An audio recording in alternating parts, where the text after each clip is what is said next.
قل امر ربی بالقسط واقیموا وجوہکم عند کل مسجد وادعوہ مخلصین لہ الدین کما بدأکم تعودون فریقا ہدا وفریقا حق علیہم الضلالہ انہم اتخذوا الشیاطین اولیاء من دون اللہ ویحسبون انہم مہتدون یا بنی آدم خذوا زینتکم عند کل مسجد وکلوا واشربوا ولا تسرفوا انہ لا يحب المسرفین قل من حرم زینة اللہ التي اخرج لعباده والطیبات من الرزق قل هي للذین آمنوا في الحیاة الدنیا خالصة یوم القیامة كذلك نفصل الآیات لقوم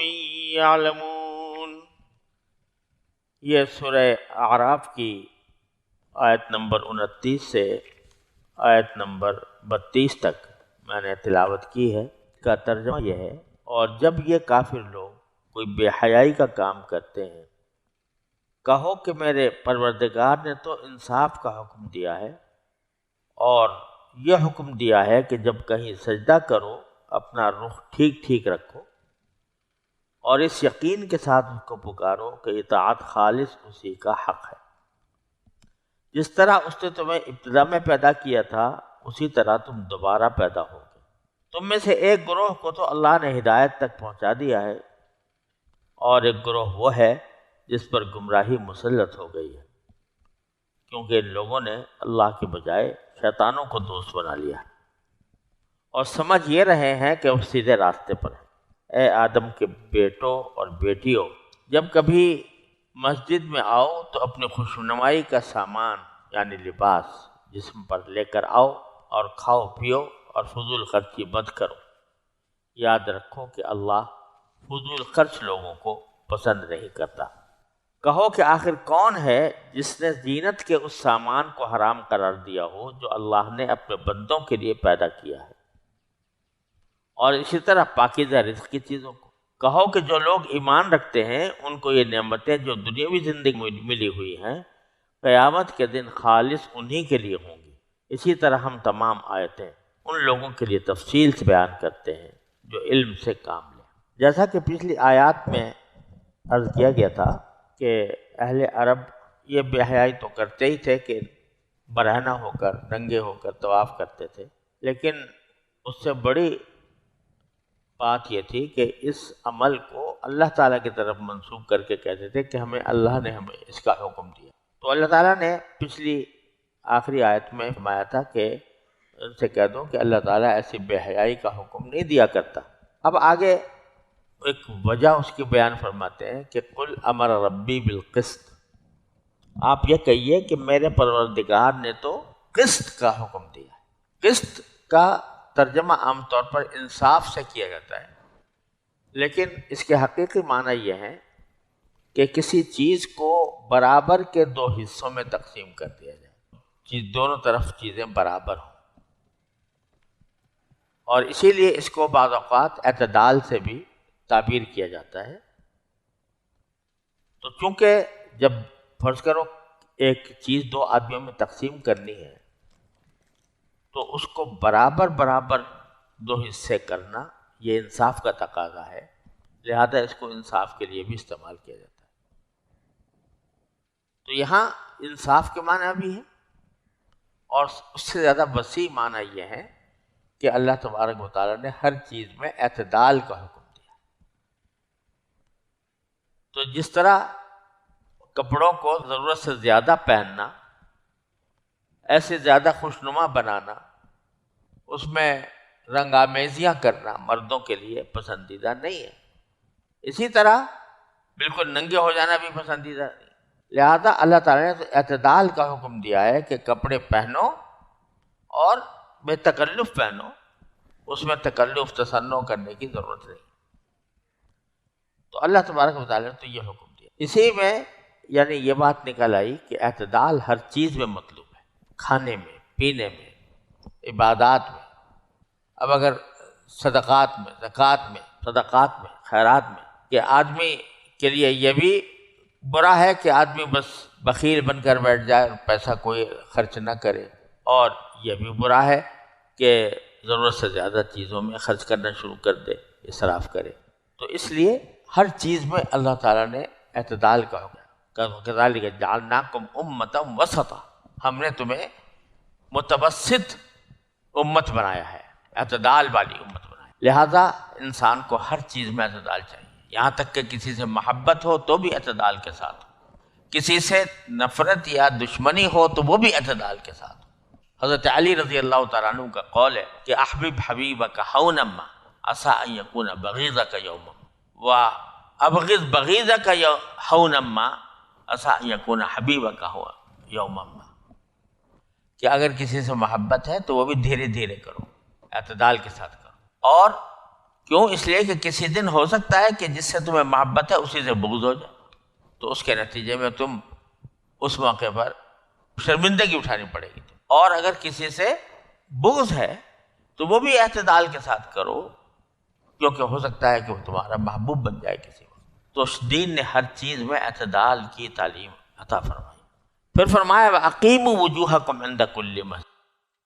مسجد کا لفظ ایک تو عام طور سے اس جگہ کے لیے آتا ہے جہاں پر نماز پڑھی جاتی ہے، سجدہ کیا جاتا ہے، اس میں ظرف کے طور پر، لیکن بعض اوقات اس میں ظرف جو ہے وہ مصدر کے معنی میں بھی استعمال ہوتا ہے۔ یہاں مفسرین نے عام طور سے یہ کہا ہے کہ یہاں مسجد جو ہے یہ مصدر کے طور پر آیا ہے۔ کیا معنی؟ سجدہ کرنا۔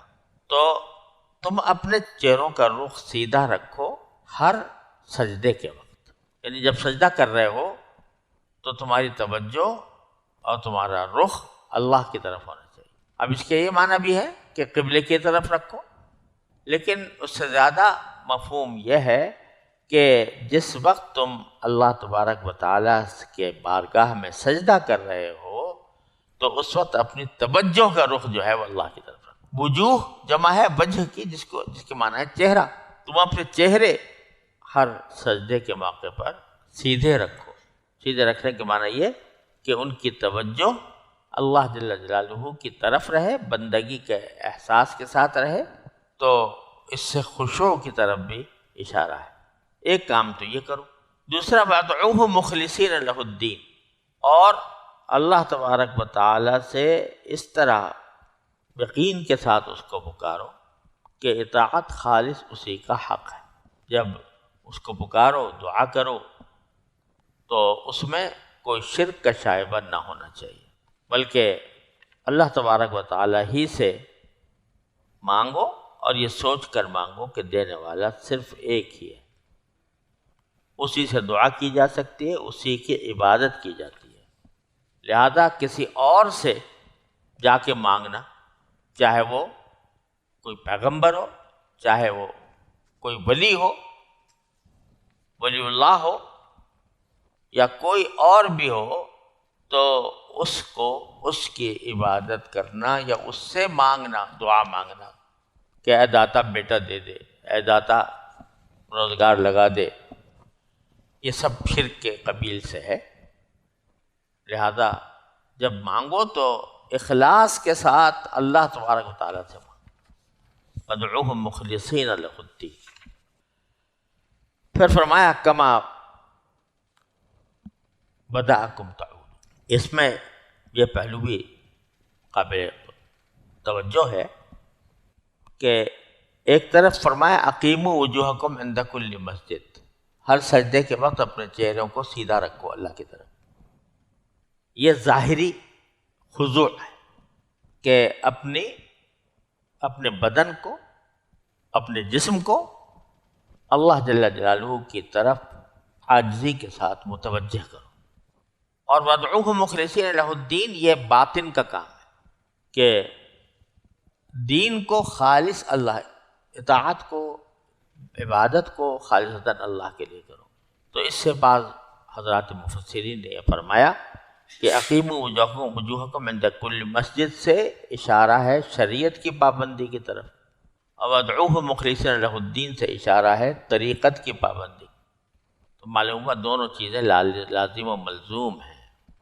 اگر کوئی آدمی شریعت کو تو لے، طریقت کو بھول جائے، طریقت سے مراد ہے تزکیہ، احسان، اس کو بھول جائے تو وہ بھی ناتمام ہے۔ اور اگر کوئی شخص صرف تزکیہ احسان کو لے لے اور ظاہری عبادات کو چھوڑ دے، فرائض واجبات کو چھوڑ دے، تو وہ بھی زبردست نقصان ہے۔ اور پھر آگے فرمایا کما بدأکم تعودون، جس طرح تمہیں ابتدا میں اللہ تعالیٰ نے پیدا کیا تھا اسی طرح تم لوٹ کے جاؤ گے اس کے بعد۔ یعنی یہ اشارہ فرما دیا کہ جو باتیں ہم بتا رہے ہیں تمہیں کہ بے حیائی نہ کرنی چاہیے، اللہ تعالیٰ کے حکم کے تحت اعتدال سے کام لینا چاہیے، اللہ تعالیٰ کے سجدے کی طرف اللہ تعالیٰ کی طرف رخ کرنا چاہیے وغیرہ، یہ اس وقت تک ان پر جماؤ پیدا نہیں ہوگا جب تک کہ تم آخرت پر عقیدہ نہ رکھو، کہ تم جس طرح پیدا کیا تھا اللہ تعالیٰ نے اسی طرح تمہیں واپس وہیں پر جانا ہوگا، کما بدأکم تعودون، کیونکہ عقیدہ آخرت ہی وہ چیز ہے جو انسان کے دل میں گناہوں سے بچنے کا جذبہ پیدا کرتا ہے، کیونکہ اس کو یقین ہوتا ہے کہ اگر میں کوئی گناہ کروں گا تو اس کا بدلہ مجھے آخرت میں عذاب کی صورت میں اٹھانا پڑے گا۔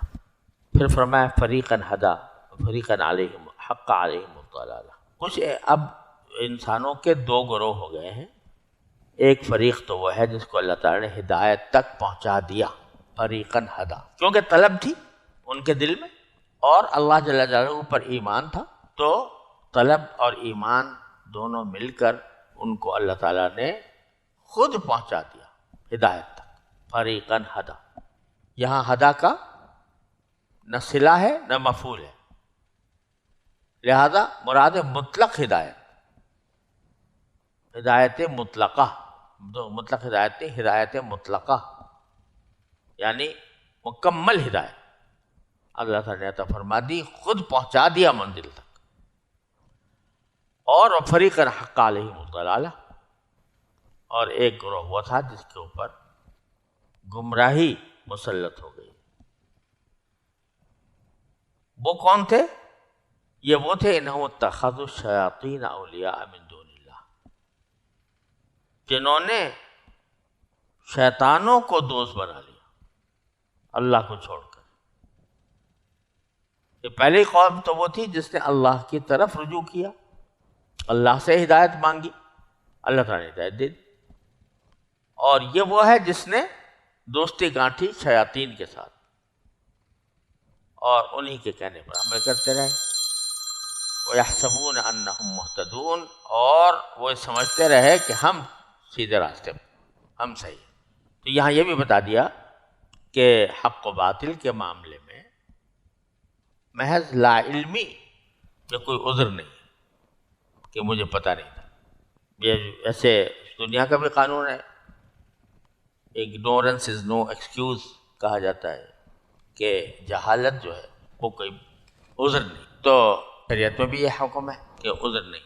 تو یہ جو کہہ رہے ہیں یحسبون انہم مہتدون، وہ سمجھ رہے تھے کہ ہم تو سیدھے راستے پر ہیں، تو کیا یہ ان کی لا علمی تھی، اور لا علمی کی وجہ سے کیا ان کو کوئی رخصت ملے گی؟ تو قرآن کریم کی آیت فرما رہی ہے کہ نہیں ملے گی، وہ چاہے جتنا سمجھتے رہیں کہ ہم سیدھے راستے پر ہیں مگر نہیں ملے گی، کیونکہ ان کے پاس راستے کھلے ہوئے تھے کہ وہ حقیقت تک پہنچتے، اللہ تعالیٰ کا پیغام آ چکا تھا، اللہ تعالیٰ کے پیغمبر بھیجے تھے، ان سے معلومات کر کے وہ حاصل کر سکتے تھے۔ تو اس لیے یہ چاہے کتنا سمجھتے رہیں، وہ کوئی شخص یہ اشکال کر سکتا ہے نا کہ بھئی ایک شخص ہے وہ تو اپنے آپ کو صحیح سمجھ رہا ہے، اس نے ساری زندگی اپنی یہی سمجھ کر گزاری کہ میں ٹھیک کر رہا ہوں، پھر اس کو کیوں عذاب؟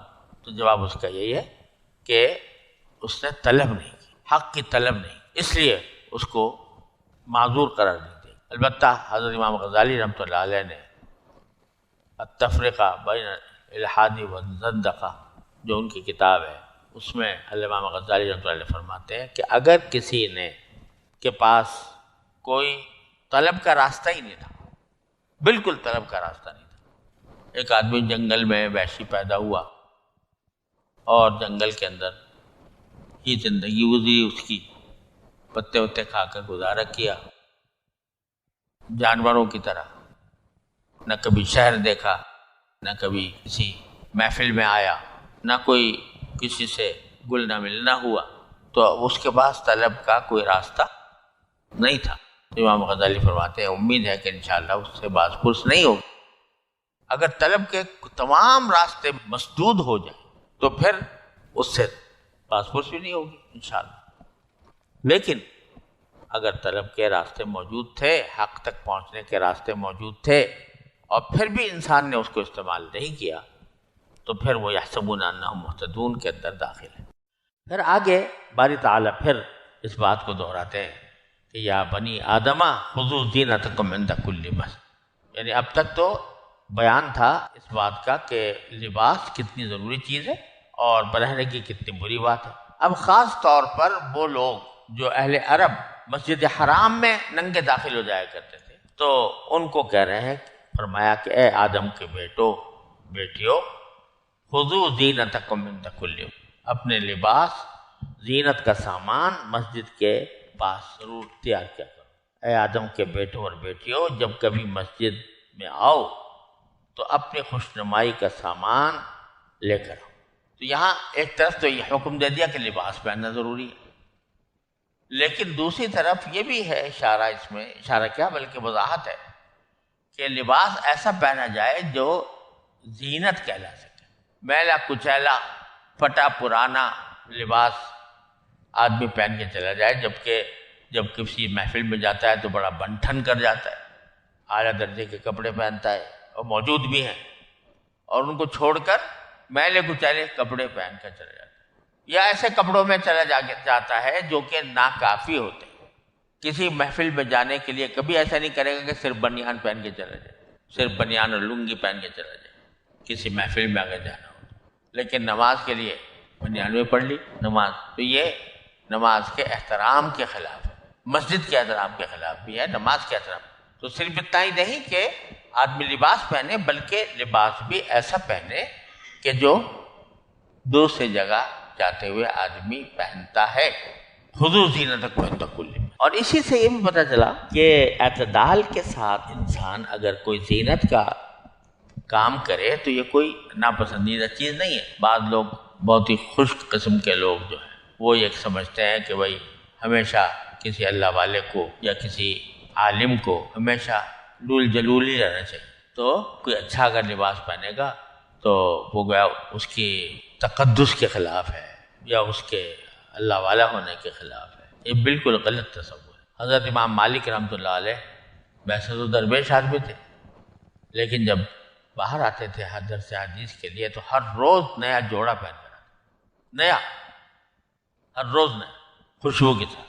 تو اس لیے آتے تھے کہ حدیث کی عظمت، تو اور پھر مسجد حرام یعنی حرم نبوی میں درس دیتے تھے، تو حرم نبوی کا احترام اور ساتھ میں حدیث کا احترام۔ تو خذوا زینتکم عند کل مسجد، اچھا لباس پہنو، اور ساتھ ہی یہ بھی فرمایا وَكُلُوا وَاشْرَبُوا وَلَا تُسْرِفُوا، کھاؤ پیو اور فضول خرچی نہ کرو۔ اس کا تعلق یہ ہے ما قبل سے کہ جن لوگوں کا بھی پچھلے آیات میں ذکر آیا تھا، حمص یعنی وہ قبیلے جو بیت اللہ کے قریب رہتے تھے جیسے قریش، کنانہ وغیرہ، تو انہوں نے اپنے لیے کچھ خاص احکام بنا رکھے تھے۔ اس میں سے ایک یہ بھی تھا کہ بھئی لباس کے ساتھ طواف جو ہے صرف حمص کر سکتے یا حمص کے لباسوں کے ساتھ۔ دوسرا ان کا معاملہ یہ تھا کہ چونکہ اپنے اوپر ایک تقدس کا لبادہ اوڑا ہوا تھا کہ ہم بیت اللہ کے محافظ ہیں، لہذا جب حج کا موسم آتا تھا تو ساری دنیا جو ہے وہ تو عرفات جاتی تھی، یہ مزدلفہ رہتے تھے، کہتے ہم حرم سے باہر نہیں نکلیں گے۔ اور ساتھ ہی انہوں نے اپنے اوپر کچھ پابندیاں عائد کر رکھی کہ ہم گوشت نہیں کھائیں، ہم حمص ہیں، ہم گوشت نہیں کھائیں، سارے عرب کھا سکتے ہیں، ہم نہیں کھائیں گے۔ اور دوسرا یہ کہ کھانے کی مقدار بہت کم کر دیتے تھے حج کے موسم۔ عام لوگ جتنا کھانا کھاتے تھے یہ اس سے آدھا کھاتے تھے، اپنے تقدس کا مزید اظہار کرنے کے لیے اپنے لیے کچھ خصوصی احکام قرار دے رکھے تھے۔ تو یہاں اللہ تبارک و تعالیٰ نے جہاں ان کے برہنہ ہونے کا ذکر فرمایا، اہل عرب کی اس عادت کا کہ وہ برہنہ طواف کرتے تھے، وہاں ساتھ ہی حمص کے جو غلط طریقے تھے کہ وہ بعض چیزوں کو انہوں نے حرام کر لیا تھا اپنے اوپر، اس کے اوپر بھی تنقید فرمائی، اور یہ فرمایا کہ کھاؤ اور پیو لیکن اسراف سے یعنی فضول خرچی سے کام نہ لو۔ کیوں؟ انہ لا يحب المسرفین، یقین جانو کہ اللہ تبارک و تعالی اسراف کرنے والوں کو پسند نہیں کرتا۔ اب یہ ایسی ہدایت ہے، کلو واشربو، یہ صیغہ امر کا ہے، اور امر کا صیغہ یہ کام کرو، کھاؤ اور پیو، عام حالات میں امر جو ہے وہ وجوب کا، یعنی جب اللہ تعالیٰ کی طرف سے کوئی امر آئے، حکم آئے، تو اس کا مطلب ہے کہ اس کا کرنا فرض ہے۔ تو یہاں جو حکم دیا جا رہا ہے کھاؤ، یہ ایک لحاظ سے وجوب کا حکم ہے، واجب ہے۔ کیوں؟ اس لیے کہ اللہ تبارک و تعالیٰ نے جب ہمیں زندگی عطا فرمائی تو ہمارے نفس کا بھی کچھ حق کرا، ان لنفسک علیک حق، وہ حق یہ ہے کہ اس کو بھوکا نہ مار دیا جائے، لہذا کھانا فی الجملہ فرض ہے۔ اگر کوئی آدمی بھوکا رہے اور بھوک میں مر جائے، خودکشی کا مجرم ہو، لہذا اتنا کھانا جس سے کہ انسان اپنی جان قائم رکھ سکے، جس کے بغیر انسان کے مرنے کا خطرہ کبھی ہو، اتنا کھانا فرض ہے۔ اور اس کے بعد ابو کی جان تو بچ گئی 2 لقمے کھا کر، لیکن صرف اتنا ہی، اتنا تو فرض ادا ہو گیا، لیکن آگے پھر اباحت ہے کہ جتنا چاہو کھا لو، لیکن اس کھانے کی بھی ایک حد ہے، اور وہ حد یہ ہے کہ وہ اسراف تک نہ ہو۔ اب اسراف کس کو کہیں گے؟ یہ اپنے ہر آدمی کے لحاظ سے اس کا حالت مختلف ہوتی ہے۔ تو بعض لوگ ایسے ہوتے ہیں کہ ان کے لیے 1 روٹی سے زیادہ اسراف ہے، اور بعض لوگ وہ ہوتے ہیں جن کے لیے 10 روٹیاں بھی کافی نہیں ہیں۔ تو طبیعت اور مزاج کا فرق ہوتا ہے، لیکن ایک اصول بزرگوں نے بیان فرمایا ہے، اگر اس پر عمل کر لیا جائے تو انشاءاللہ اسراف سے انشاءاللہ بچے گا۔ وہ اصول یہ ہے کہ جب بھی انسان کھانا کھانے بیٹھتا ہے تو ایک مرحلہ ضرور ایسا آتا ہے جہاں دل میں کشمکش ہوتی ہے، اور کھاؤں یا نہ کھاؤں، مزید کھاؤں یا نہ کھاؤں، ایک مرحلہ ایسا ضرور آتا ہے۔ تو بس بزرگوں نے کہا جب وہ مرحلہ آ جائے چھوڑ دو، اس وقت بس آگے بند کر دو، یہ ہے اعتدال۔ اور پھر بعد میں نے کسی ماہر طب کا بیان بھی دیکھا، اس کا کوئی مضمون میں نے پڑھا، تو اس نے بعین ہی یہ بات کہی کہ اگر انسان اپنی صحت کو برقرار رکھنا چاہتا ہے صحیح طریقے سے، تو اس کا ایک طریقہ یہ ہے کہ کھانے میں آدمی اس بات کا خیال کرے کہ جس مرحلے میں دل میں شک پیدا ہو جائے کہ آگے کھاؤں یا نہ کھاؤں، اس وقت چھوڑ دو۔ یہ اسراف سے بچنے کا بہترین طریقہ ہے۔ اگر ہم امام غزالی رحمۃ اللہ علیہ کے زمانے کی بات کریں اور ان کی کتابیں پڑھیں، تو اس میں مجاہدے لکھے نا، قلت طعام، قلت منام الی آخری۔ تو قلت طعام کا جب انہوں نے بیان کیا ہے، اتنا کھائے، تو وہ اتنا ہے کہ سب ملا کر آج کوئی بڑے سے بڑا کھانے والا بھی شاید اتنا نہ کھا سکے جتنا انہوں نے کم سے کم بیان کیا۔ تو اس لیے ہر زمانے کے حالات مختلف ہوتے ہیں۔ تو بس یہ بہترین معیار یہ ہے کہ جب یہ کشمکش پیدا ہو جائے کہ اور مزید کھاؤں یا نہ کھاؤں، اس وقت انسان چھوڑ۔ تو یہ اسراف سے بچنے کا بھی بہترین طریقہ ہے۔ اور ساری بیماریوں کی جڑ یہ زیادہ کھانا ہے۔ پیٹ بھر سے زیادہ کھانا تو ویسے بھی گناہ ہے، باقاعدہ گناہ ہے، اور اگر پیٹ بھرنے کی حد تک کھائے تو ٹھیک ہے، جائز ہے، لیکن اچھا یہ ہے جو جس کو فرمایا لا تسرفو، وہ یہ کہ ایسے جگہ پر چھوڑ دو جہاں پر کہ انسان کے دل میں کشمکش پیدا ہو۔ کسی بھی طبیب سے پوچھ لو، اس سے بہتر علاج انسان کی صحت کا کچھ اور نہیں جو اللہ تعالیٰ نے بیان فرمایا۔ پھر آگے باری تعالیٰ نے فرمایا قل من حرم زینت اللہ التی اخرج لعبادہ، حضور اقدس صلی اللہ علیہ وسلم سے خطاب ہے کہ کہو ان سے کہ آخر کون ہے جس نے زینت کے اس سامان کو حرام قرار دیا ہو جو اللہ نے اپنے بندوں کے لیے پیدا کیا۔ اللہ تعالیٰ نے اپنے بندوں کے لیے صرف ضرورت ہی کے چیزیں پیدا نہیں کی ہیں، کوئی زینت کی چیزیں بھی پیدا کی۔ تو کون ہے جو اس کو حرام قرار دیا؟ بندوں کے لیے پیدا کی، اخرج لعبادی، یہ زینت کی چیزیں تمہارے لیے پیدا کی، تو صرف ضرورت کی چیزیں پیدا نہیں کی، ساتھ ساتھ زینت کی چیزیں بھی پیدا کی۔ کون ہے جو اس کو حرام قرار دے؟ تو معلوم ہوا کہ زینت بھی ایک مقاصد میں سے ہے۔ بعض فقہاء کرام نے جو لکھا ہے کہ مرد کے لیے زینت کا کوئی سامان اختیار کرنا مکروہ ہے، تو اس سے مراد وہ زینت ہے جو خواتین کیا کرتی، خواتین کی کے جو طریقے ہوتے ہیں زینت کرنے کے یا سنگار کرنے کے، مرد وہ اختیار کرنے لگے تو مرد عورت بن جاتا ہے، وہ بے شک فقہاء کرام نے اس کو منع ہے۔ لیکن ایسی زینت جو مرد ہی کے لیے ہے، اس میں نہ صرف یہ کہ کوئی مذائقہ نہیں، بلکہ اس کو چھوڑنا یا اس کو برا سمجھنا اس آیت کی روح سے غلط ہے۔ تو ایک تو زینت کو کس نے حرام، اور دوسرا طیبات من الرزق، اور اچھے کھانے کو کس نے حرام کیا؟ یہ جو اہل عرب چھوڑے بیٹھے تھے گوشت کا کھانا، ان کی طرف جا رہا ہے کہ اس کو کس نے حرام کر دیا؟ اللہ تعالیٰ نے کوئی حرام نہیں کیا۔ اب یہاں ایک بات یہ سمجھیے کہ یہ جو فرمایا کہ ہم نے اللہ کی وہ زینت جو نکالی ہے، پیدا کی ہے اللہ تعالیٰ نے لعبادی، اپنے بندوں کے لیے۔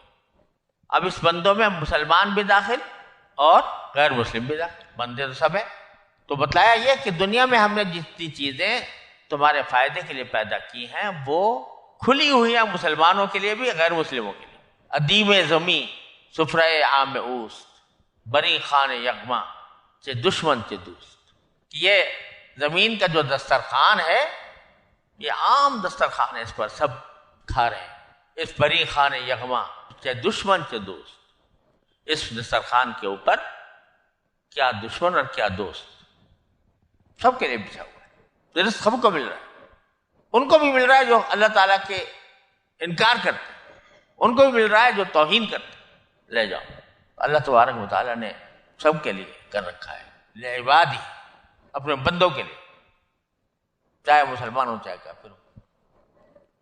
لیکن آگے فرماتے ہیں قل یا للذین آمنوا فی الحیات الدنیا خالصۃ یوم القیامہ، لیکن قیامت کے دن جو لوگ ایمان رکھتے ہیں ان کو یہ نعمتیں جو دنیاوی زندگی میں ملی ہے قیامت کے دن خالص انہی کے لیے ہوں گی۔ یہاں تو کوئی تفریق نہیں ہے، مسلمان کو بھی مل رہا ہے، غیر مسلم کو بھی مل رہا ہے، لیکن آخرت میں یہ تخصیص ہو جائے گی کہ یہ ساری نعمتیں جو یہاں ملی ہوئی ہے یہ صرف مسلمانوں کو ملیں گی، صرف ایمان لانے والوں کو ملیں گی، انہی کے لیے خالص ہوں گی، غیر مسلم اس میں شامل نہیں ہوں گے۔ قل ہی للذین آمنوا فی الحیات الدنیا خالصۃ یوم القیامہ، یہ چیزیں ان لوگوں کے لیے جو ایمان لائے ہیں، دنیا میں یہ چیزیں ملی ہوئی ہے وہ خالصتاً انہی کے لیے ہوں گی قیامت کے دن۔ کذالک نفصل الآیات لقوم یعلمون، اور ہم اسی طرح تمام آیتیں ان لوگوں کے لیے تفصیل سے بیان کرتے ہیں جو علم سے کام ہے، علم سے کام ہے، یعنی علم تو حاصل ہے ان کو، اتنا علم حاصل ہے کہ جس سے راحت حق تک پہنچ سکے۔ یہ پتہ ہے آسمان ہے، یہ زمین ہے، ستارے ہیں، یہ دریا ہے، یہ پہاڑ ہے، یہ ہوائیں ہیں، یہ کہاں سے آ رہے ہیں، اتنا تو پتہ ہے۔ لیکن اس سے اگر کام لیں گے، علم سے کام لیں گے تو ہدایت کا راستہ مل جائے، اور ویسے ہی جان کے بیٹھے رہیں گے تو کچھ بھی نہیں ہو۔ اس لیے فرمایا کذالک نفصل الآیات لقوم یعلمون۔